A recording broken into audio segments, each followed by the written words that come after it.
Hello and welcome to this final map making session, or I shouldn't say final, I should say penultimate, as we are almost there. We've now got to draw the lowest part of our map, the undersphere, as we have now begun to call it. And the undersphere for me is really about showcasing this very disjointed space, this very cracked and broken space. Now, to do that, what I'm actually going to do is work in the opposite way to the way in which I have been working before. I'm going to basically just color in this entire map, and then I'm going to break it up. And I think what that's going to do is that's going to get quite a different look to the terrasphere and the solar sphere, and that is going to I think really differentiate the different spaces and also make it just that much more terrifying, I think, as well. So I want this space to feel like this is the layer, this is the core that was the least destroyed before that binding spell was put into place. So that's where I want it to feel like we are. And to do that, I'm going to just cut away great big chunks of rock. And I'm not going to be too fussy about weathering off the edges and things, because down here, although there's definitely water down here, there's the most water down here. This is also the most protected from winds, from the corrosive effect, I suppose you could say, of rain dropping down on it. So this is about creating this sense of fracture, of ripped up space, but also of a fairly large amount of land that has been lost to the undersphere, and trying to make shapes that look like they've been cracked. And again, I will go in with a smaller brush size a little later on to neaten up these edges. Possibly, I'm not sure.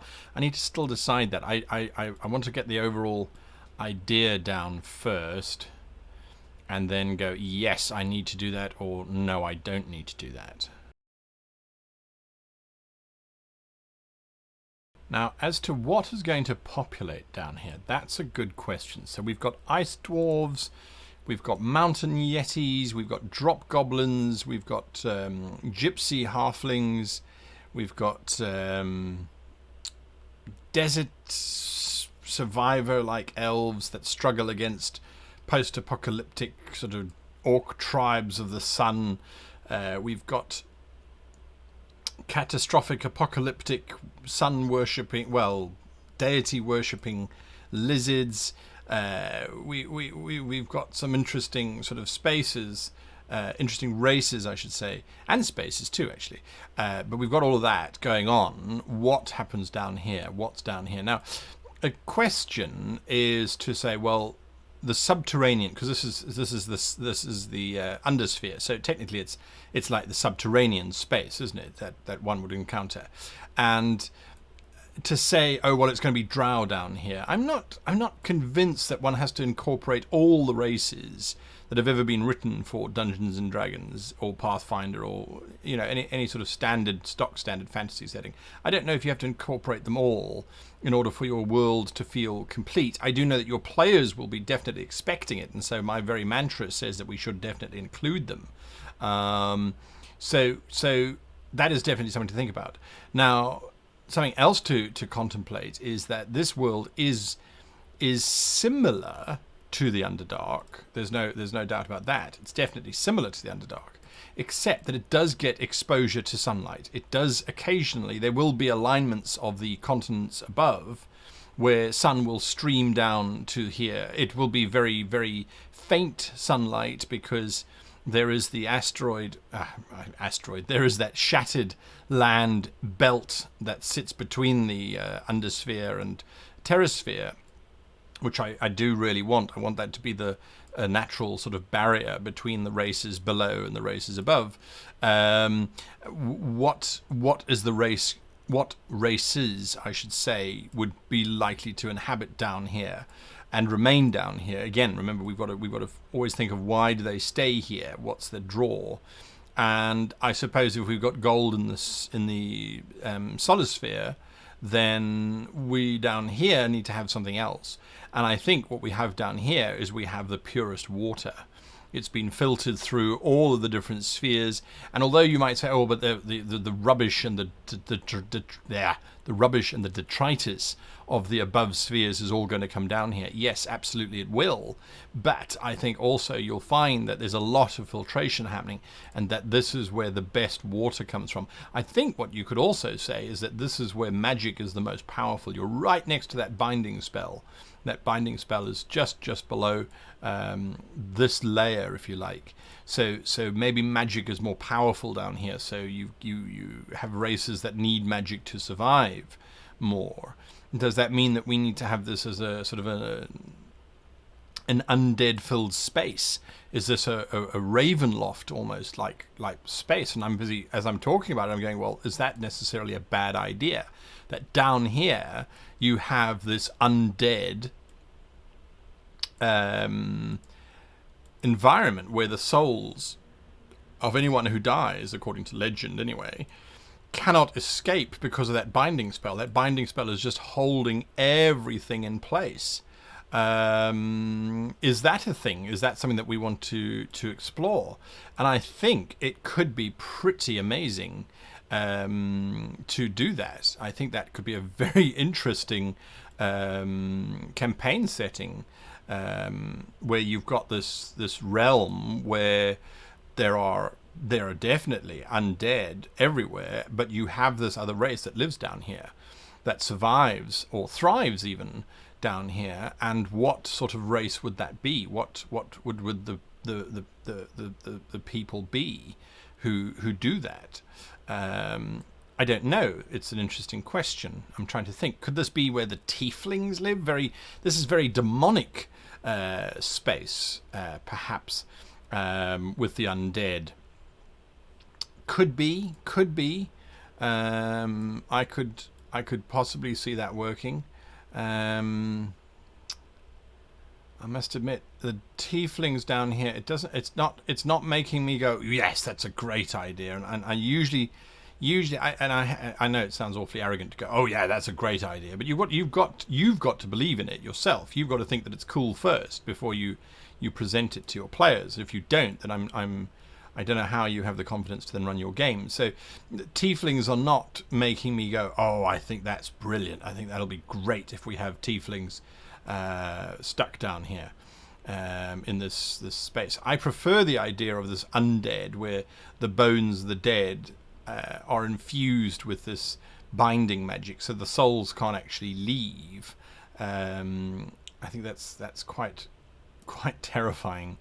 In one sense of the word. So all right, so if we make it mostly it's undead, I think you would still find people who manage to make a living down here, or who get exiled down here. Now that starts to get me interested. Imagine if most of the propulsion systems that we talk about, the Belovian Skywheel, the airship, the hot air balloon, those kinds of things, most of them are not particularly agile, and most of them don't rise very quickly. You know, they're not rapid ascension type things. They're not rockets.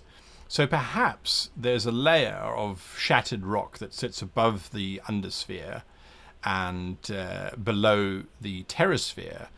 What if that acted as a natural barrier, and people were using the undersphere as a prison, sort of confining or exiling those who are not worthy down here?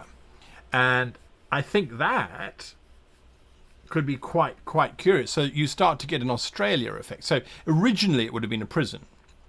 Originally, you'd have exiles just dropped off here, possibly just thrown down here, as a matter of fact, and just by chance happen to hit a random snowdrift or pick a an environmental reason for them to survive. And they start here, and then they very slowly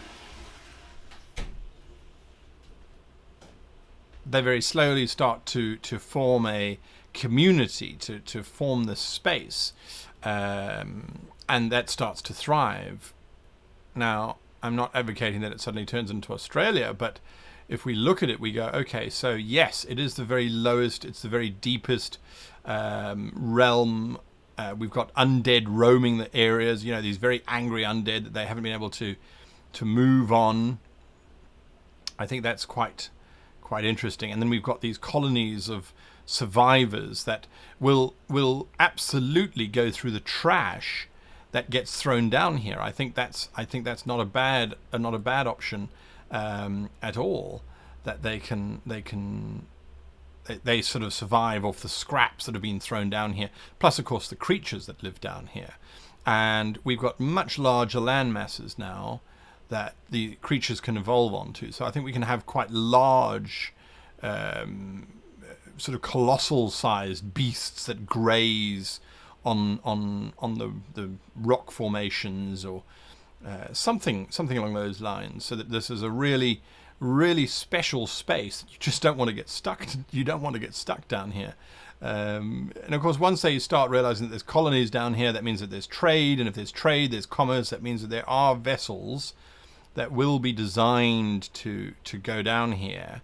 But I would imagine that the terrasphere, anyway, would be very, very strict in monitoring who gets onto those, who can access those. So we might only have a few teleportation circles down here that actually work, and that have enough power to overcome the binding spell. Because remember, the binding spell is holding the whole planet together, so that could have a major influence as well.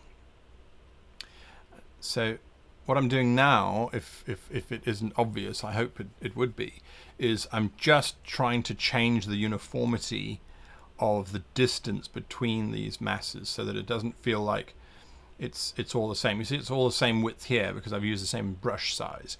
Whereas here, where I've been sort of chipping away at it, I'm trying to make it feel more organic, if that's something that's even possible to do. So that it doesn't feel like everything is the same width apart. I'm sort of adding in little details and things as we go. Alright, so we have roaming undead, massive creatures which the undead can't affect. So undead are they, assuming that they're not armed, and if they are armed, well, good for them, but that wouldn't be a naturally occurring space. So they're armed with their digits, their bone digits, which are piercing, their slam attack, which is bludgeoning. So the types of creatures down here will probably have heavy duty armor on, like the old Ankylosaurus from the dinosaur era, these heavily armed beasts. And I kind of like the idea that these beasts are not even enslaved, but just captured, and then these mobile villages are built onto these beasts. So they sort of lumber around grazing, and these villages just sort of move around on their backs. And the beasts themselves don't pay any attention to small creatures. Those are insignificant. We don't need to worry about them. The undead are just there to be sort of shattered as these beasts walk over them, which I think works quite nicely. So the villagers will sort of drop off of these creatures, go and forage for stuff out of junk piles that have been dropped from the surface or from terrasphere, and then remount these beasts before they've moved too far. I think that's a pretty interesting space to be in, because immediately I'm going, all right, so you've got these gigantic mineral grazers, basically these large, heavily armored beasts moving around. What feeds on them? What preys on them? And I think down here, the scariest option that I can think of anyway is some form of shadow beast, something that really can only, your best defense against a beast down here is to run into the sunlight, which will be, slowly filtering down. So again, it's about looking at those potential adventures, going, oh, imagine if my adventurers are being chased by a pack of these shadow beasts, and they need to find a patch of sun. They find it, but they need to move with it because the island above them is busy rotating away from where they are. I think that creates a pretty awesome encounter, and a way to defeat these creatures too. I'm not advocating that every creature needs to be able to be defeated, but it's nice for the players to go, okay, if we're feeling really overwhelmed by this monster, we just run into a patch of brilliant light and we'll be relatively okay. Okay, good. That's exactly what we're going to do. I think that just makes it feel better to me anyway, that it's more survivable. You're surrounded by undead. Your cities are mobile, so this map won't have any permanent settlements on it, and I think that's very exciting. From an adventuring perspective, it's like, well, where do we go? We don't know. Okay, so how do we find these cities? Well, that's a good question that I need to answer. So how do we find these cities? The creatures that graze, these gigantic beasts, these archosaurs. Oh, I like that name. There's a lot of meaning in that. So the archosaurs, they move and graze, and they leave a very, very distinctive trail of crystallized sort of gemstone excretia. They're coprolites, as I suppose we'd call them, fossilized dung, really. But their excretia is quite visible, and quite easily tracked. So you can always tell how long it's been since an archosaur moved through, because the excretia hardens over time into this very robust material, this very hard material, and usually that itself is being followed up by scavengers who will collect that and take it up to the surface to the solar sphere and sell that for a fortune.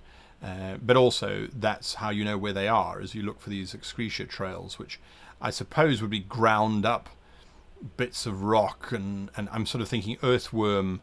They don't look like earthworms. They're like these giant battle tanks, but the end result, I would imagine, would be sort of what earthworms do, which is that curled coil of sand. I almost imagine rather with a bit of disgust, I suppose, that you would find people who would go in there and they'd go looking for gemstones that were too small to be ground up by the beast's teeth, but which managed to survive through its industrial processor of a stomach and have been dropped out behind it, and you'd have these archosaur dropping hunters who look for these gemstones that have been sort of passed through. I think that's quite interesting. Now, for me, again, these are exercises that I run through while I'm creating maps and things. I'm obviously verbalizing it for your benefit, but the idea here is that you have these conversations. Well, we've got this. What are we going to do about it? There's this source of excretia that's very rich in minerals. Right? What's going to happen? We've got these beasts that move around. What's going to happen? How do we take advantage of that? And I think specifically, it's how do we capitalize on that. So it doesn't matter whether you're an elf or a dwarf or a gnome, you're going to figure out ways to survive in your environment, and you're going to figure out ways to capitalize in that exact same environment as well. And I think when you start to create worlds, even though, yes, and I know I use it as an excuse all the time, even though we have magic, which can be sort of a wave of a wand and it sorts everything out, the magic I've always felt is there's a definite limitation to how far you can just say, oh, well, it's just magic, before you kind of start just dismissing everything as, oh, it's just magic. And I don't really like that. So to work out that, okay, they're going to capitalize on this because of that, and it's a very real solution, or a potentially very real solution. I mean, I could imagine that you have these scavengers that move around after these creatures trying to collect the dung because it's very valuable. And the only reason why I can do that is because I know that we have the dung beetle in Africa, which quite literally follows around elephants as best they can, and collects up their dung to raise their young in and provide nourishment and that sort of thing. So it's not something that's a new concept. It's just applied in a new way. And I think personally that's what makes settings work better than other settings, is that if there is okay, yes, I know of a real world similarity, it somehow makes it more believable, I think. I mean, I could be completely wrong, and you could be sitting there going, no, we need to have, flying unicorns and that sort of thing. Absolutely, if that's what you prefer, yes, 100%. For me, by having stuff that my players can latch onto and go, oh yeah, okay, all right, I understand now, in a nutshell, that entire process, because I'm familiar with a real world similarity. For me, that's the ticket, and so that's where I draw from. That's how I try and do it. Wait, where are we now? Okay, good. Just dropping now down these mountains. I've chosen these ones because they're dark, they spiky. I've used them before to sort of simulate Underdark environment, which is really where we are, and they look quite good. I'm just busy doing the big layer at the moment. The big 25% version, and then I'll come back down again. I am giving almost every continent a feel like this, because I think that this is a ripped up world. This is almost the inner mantle that had the top ripped off of it, so these mountains would be pulled up, and unlike the brown mountains, which have got signs of erosion, I think these black mountains are just wonderfully spiky and harsh, and really give a very dark sense to this environment, which I think is absolutely appropriate for what we're doing, for the mood that we're trying to convey down here. Now, I started very poorly. I usually like to start at the edge and work my way in. It's just it doesn't work very often, but it's a way of sort of making sure that I don't forget to go and populate an island or a mountain chain or something you've seen in the other videos. Definitely didn't work. So we have these archosaurs that move around, that digest rock. We've got roaming bands of undead, which are trapped souls because they can't escape from the binding spell. Now there are a couple of things that we're going to have to do for our players. And the very first one is we're going to have to figure out a way of how do we give the players this information? How do we give them this space without it feeling like we've had to write a book? And to be honest with you, I think we are going to have to do a little bit of prep. We're going to have to do a little bit of, all right, so this is the world, and I can't just tell it to you at the beginning of the session. There's almost too much. So here are the maps, here is the write-up. Go forth and read it or not, depending on how educated you feel your character is. And I don't have a problem with players going, oh, my character's got a low intelligence, my character's not particularly eager on geography, they grew up in the terrasphere, that's their bag, they don't go beyond that, they've never gone beyond that, they have no interest in going beyond that, they know it's dangerous and they don't think they're prepared for it. great. Then don't worry about reading all this information, because your character probably just ignored it when they heard it. And so that for me is absolutely fine. On the other hand, there's nothing worse than having a very intelligent character or a character that's sort of knowledge based, going, wait, sorry, what are these things? How do they work? And then you sort of have to explain it 10 or 15 times at least. Explaining it once or twice is not a problem. Absolutely, don't get me wrong, it's not a problem. People forget. There's so much information here to take in, especially in the first couple of games anyway, that it would be inconceivable for someone to try and take a brand new world and just memorize it. And we're now, what, 3 or 4 weeks away from the actual first session. The guys know nothing of this whatsoever. And I'm off to Finland for 2 weeks, or a week and a half anyway. So my time is getting very, very short to compile this book now, which needs to be done. I'm over exaggerating. It doesn't need to be a book. I think it's and I know exactly how I'm going to do it too. I'm going straight to World Anvil.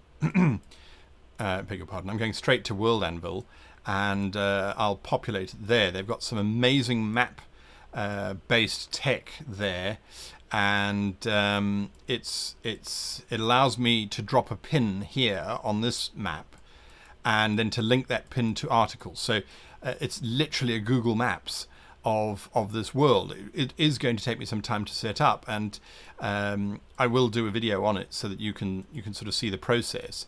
Again, it's a free software. There are some legal limitations. I think you retain the rights to your material, but your material is publicly available. So if that's an issue for you, you just sign up for a subscription. And again, I don't think they're particularly expensive subscriptions. You sign up for a subscription, and then bingo, you can privatize your works, that nobody will be able to access it except for the people that you give permission to do so. So I think that's a way to go. I certainly will be going that way, because it will allow me to sort of, really just quite quickly, quite easily work through these thoughts, commit these ideas to paper, and go, yes, all right, so that's exactly what needs to happen, and write it out, and then the guys can access it and see what they think.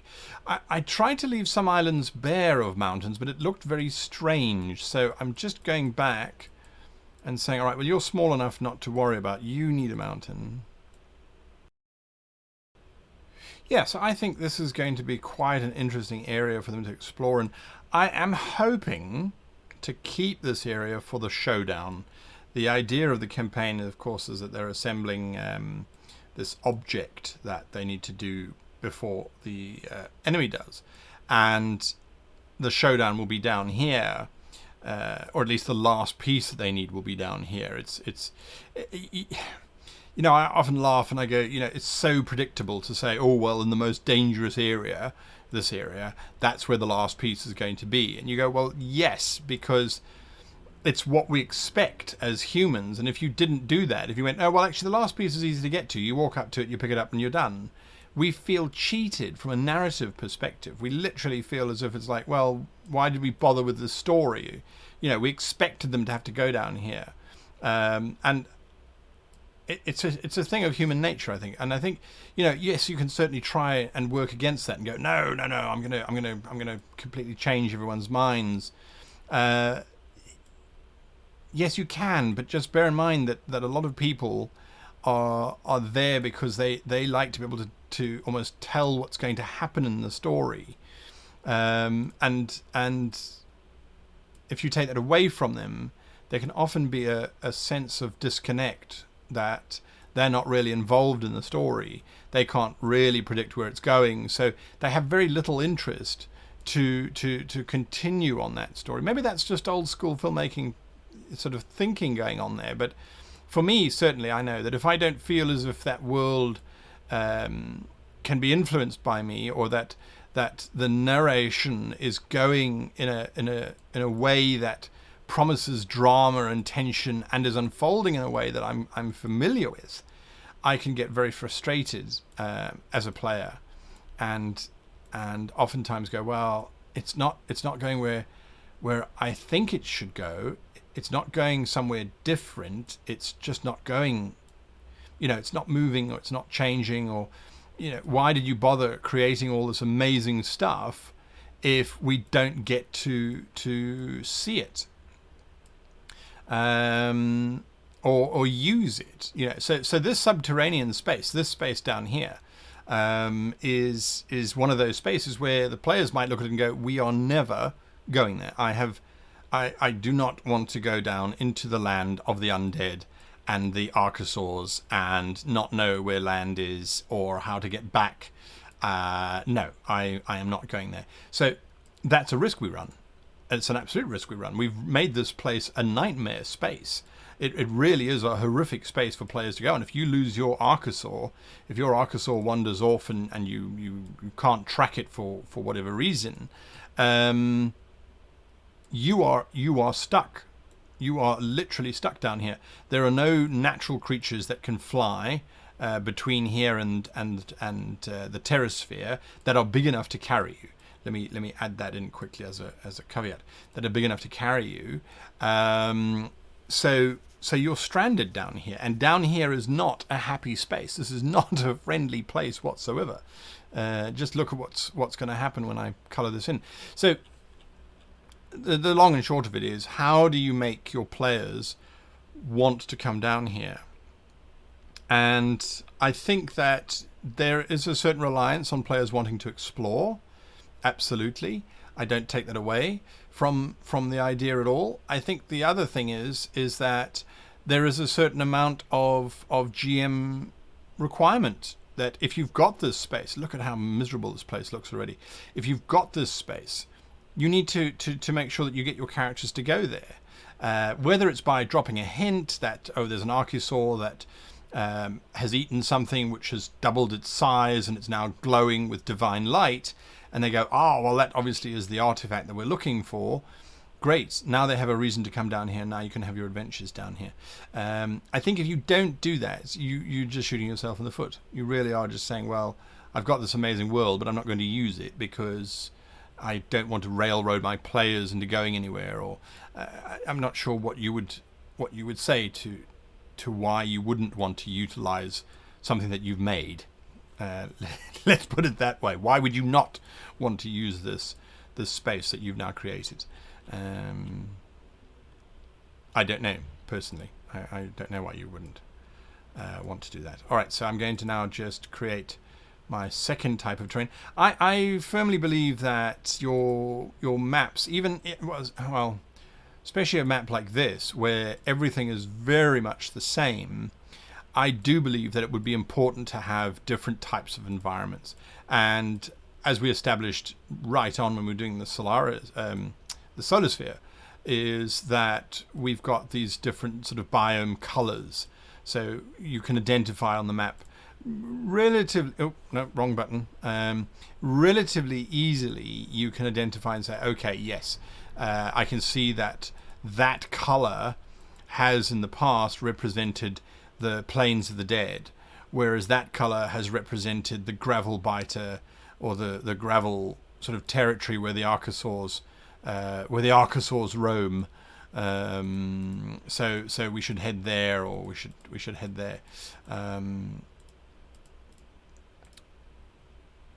But we also have to look at other features. What can we add in? So I do know that one of the things that Incarnate has is they've got these wonderful stalactite sort of formations, or stalagmite formations, I suppose.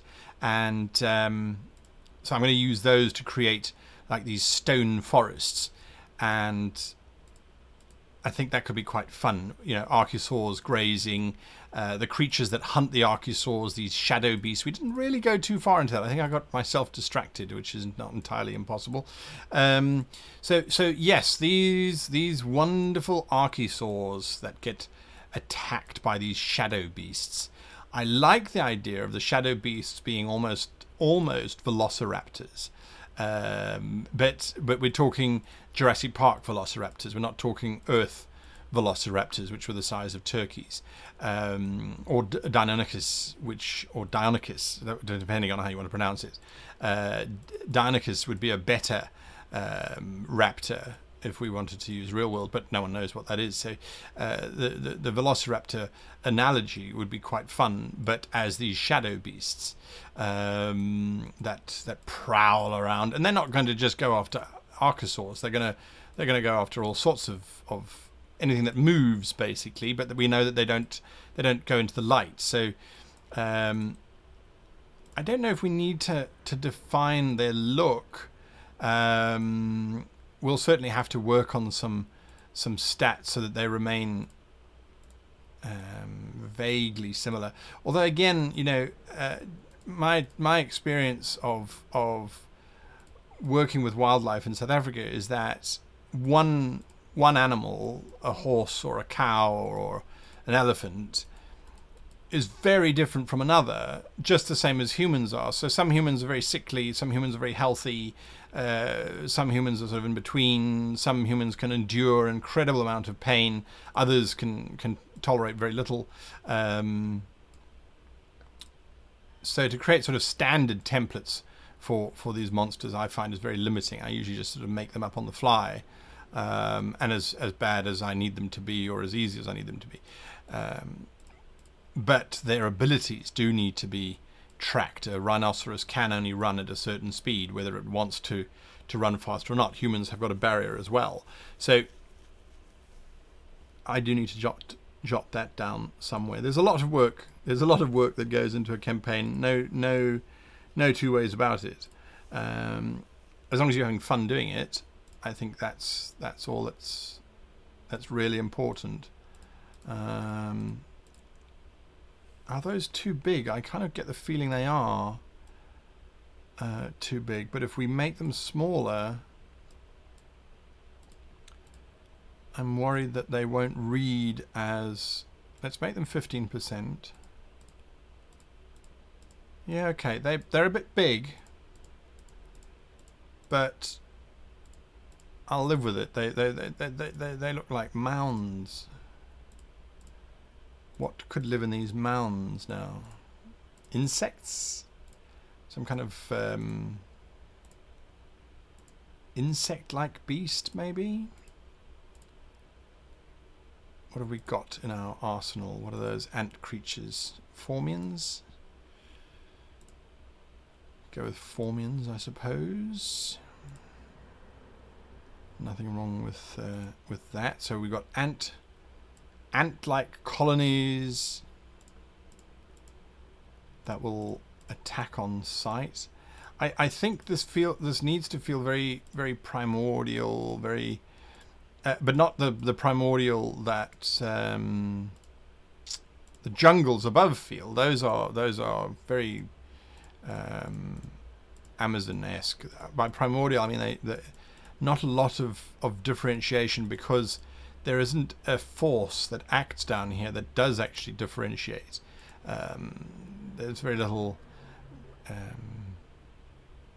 destructive force, if you like. There's not a lot of population, so forests don't get mown down, that sort of thing. And it's got to look quite alien as well, because it really is this very different kind of world, and that was ultimately the goal, was to try and create these very different spaces. My only concern, and it is a concern, and I'm only going to know when it's too late, so I'll voice it anyway, is that if these don't look good, to undo this is probably incarnates only weakness, is that they don't have an undo button. I'd have to go and manually delete each one,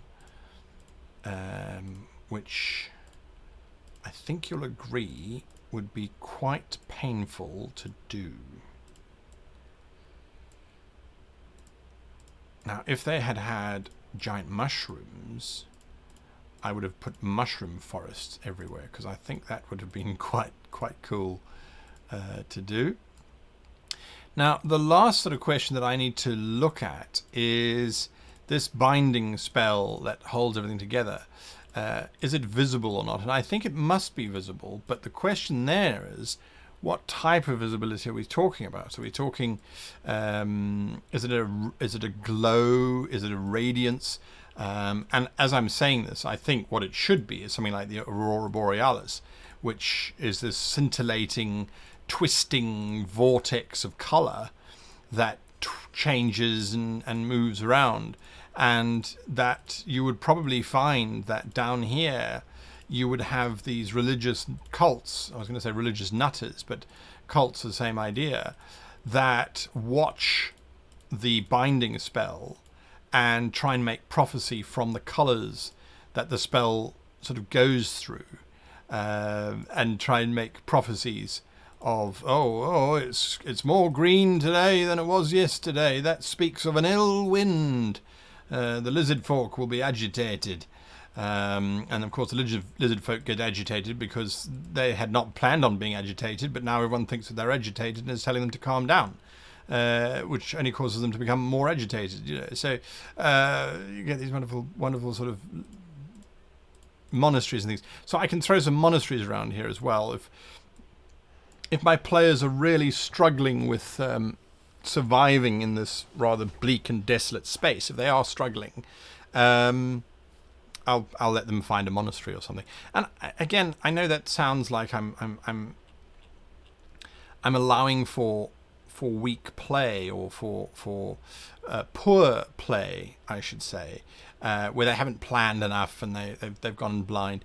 But ultimately, I think that you have to build in systems like that, so that there is a chance that they didn't really plan properly, or they accidentally got thrown down here and they didn't do their homework.